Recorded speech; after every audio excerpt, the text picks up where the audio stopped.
समोर येतात आणि असेच सिरियस चेहऱ्याच्या भूमिका अनेक कलाकार करत असतात सिनेमासृष्टीमध्ये.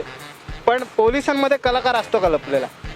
हो अगदी नक्कीच पोलिसांमध्ये कलाकार असतातच वगैरे नक्की. म्हणजे खाकीच्या आतमध्ये सुद्धा एक माणूस आहे आणि प्रत्येक माणूस हा कलाकार असू शकतो. तसंच मी कवी आहे, काही फोटोग्राफर आहेत आणि काही अतिशय छान असं नृत्य करतात आणि त्याचप्रमाणे मी सूत्रसंचालन करतो. म्हणजे हा एक कलेचाच भाग आहे. म्हणजे आमच्या पोटावर कधी पाय येईल सांगता येत नाही. ते चालायचं. तुझ्या इतकं चांगलं नाही, परंतु ठीक आहे, आपलं होऊन जातं. तर तू कलेचं म्हटलास तर मी माझी एक कविता नक्कीच सादर करू शकतो. नेकी और पूछ पूछ. तर ही कविता मी आजच्या यूथसाठी प्रेझेंट करत आहे. कवितेचं शीर्षक आहे पायाखालची फुलं.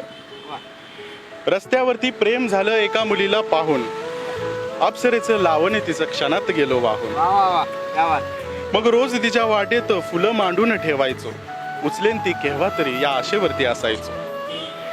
पायाखाली फुलं आलेली कधीच तिला दिसली नाही, कडेला उभा तसाच मी, मला पाहुनी हसली नाही. पण पायाखालची फुलं तिच्या नेहमी कशी हसायची, तुडून गेली ती जरी प्रसन्न नेहमी असायची. एक दिवस ती उचलून फुलं क्षणात झाली स्तब्ध, मीही तिच्या समोर गेलो सोबत प्रेमाचे शब्द.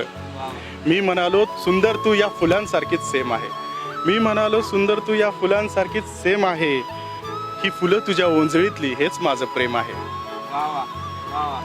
पण पुढे खूप गंमत आहे बरं का. ती फुलं तोंडावर फेकून म्हणाली तूच मोठा फुल आहे, ती फुलं तोंडावर फेकून म्हणाली तूच मोठा फुल आहे, नवरा माझा ऑफिसला आणि शाळेत सोडले मूल आहे.